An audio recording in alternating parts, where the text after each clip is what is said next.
Hello, beautiful. Today I wanted to stop by and do a video on high ticket sales objections, specifically why you keep hearing I can't afford it, or I have to speak to my spouse, or I need to check in with my dog or my cat or my parrot, whatever it is, or this is not the right time, or I don't know, I need to think about it.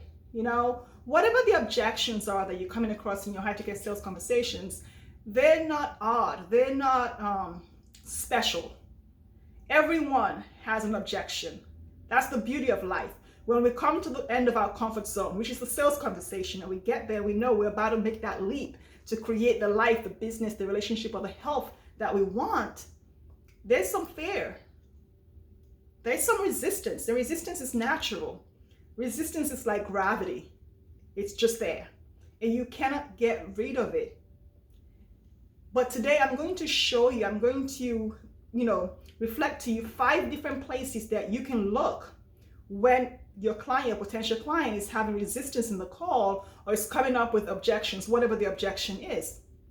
Because before you look for another sales strategy, or think you have to fix your marketing strategy, or you think you have to reduce your price, or whatever you think the strategy that you think you have to go do next, I want you to pause and look at these 5 places. Ask yourself these 5 questions. And then I'm going to give you 4 shifts that are definitely going to support you to either reduce or eliminate completely any of these objections in your sales conversations. But first, if this is your first time here, welcome. My name is Dabo. I'm a high-ticket business coach, and I support spiritual women coaches to co-create profitable high-ticket coaching boutiques so they can co-create multiple 6 figures and 7 figures in their coaching businesses. So what's that first place to look? I invite you to consider that before you look at a different strategy or try to buy the next new shiny object. Look back at your customer journey, the beginning of your know, like, and trust factor. Look back to that client journey. How did it start? Look at your niche. Did you choose a niche that allows you to know who your clients are, that provides the outcome that they want, and that supports you to not have to convince them to invest in themselves with your work? So that's the first thing. Look at your niche. Do you have to convince clients to invest in themselves when they're working with you? Or do they know they're ready and now this is what they want? You don't have to convince anyone. So the first thing is your niche.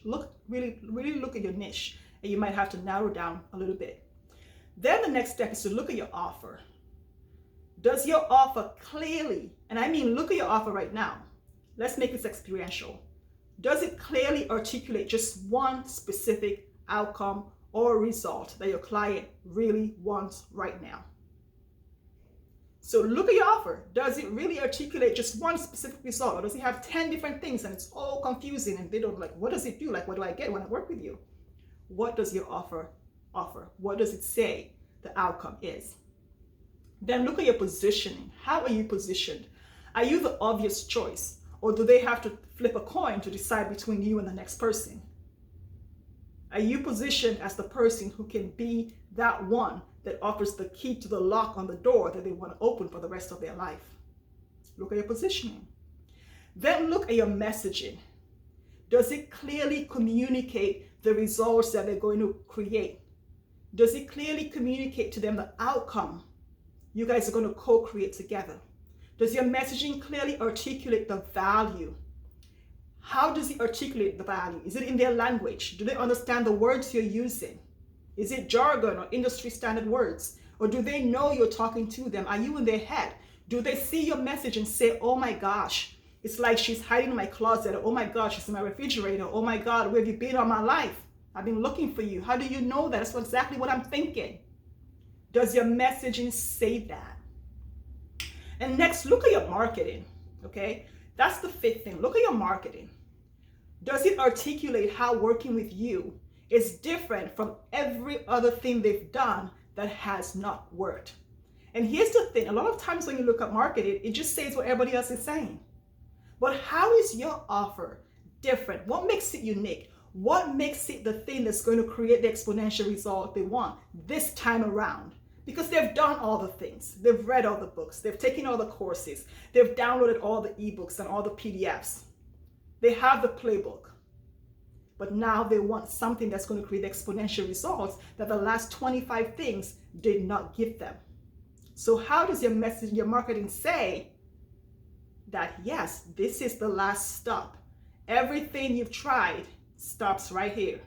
This is your end result. Does your marketing say that? So look at your niche, look at your offer, look at your positioning, look at your messaging, and then look at your marketing. And once you've looked at all of those, it's time for you to make some shifts.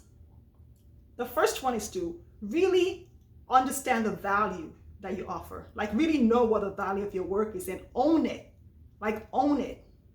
Know what you do for people. Know how you support them, how you help them, and the value they get from working with you.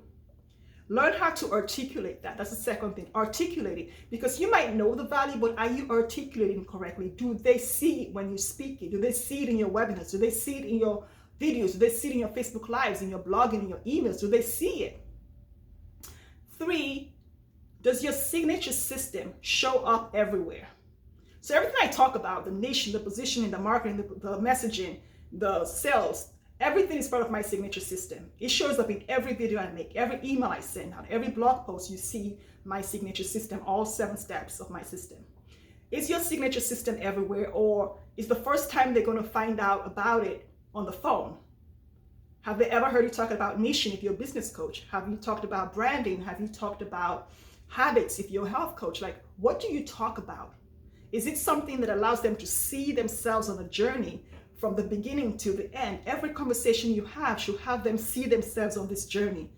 They don't care about the process. Don't get into that. But let them see the flow. Like when I talk about my work, you see yourself in the niche, in the positioning, in the messaging, in the marketing, in the sales, in the scaling. It's a journey, it's a flow. So put your signature system in everything that you do. And lastly, but not least, tie the results of your offer to the thing that they want. So does your offer reflect the specific problem they want to solve? Or is it tied to a problem you think they should be solving?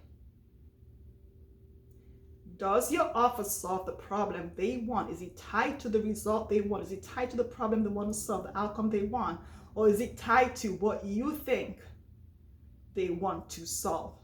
Are you giving them the broccoli, or are you giving them the candy that they want? And then when you work together, sprinkle the broccoli throughout the candy to create the meal. But don't give them broccoli when they're clearly looking for candy. Let me know if this has been valuable for you. Leave your comments, like, subscribe, and let me know how I can support you more to create your multiple 6 figures and 7 figures in your business. It's been good having you. Thank you.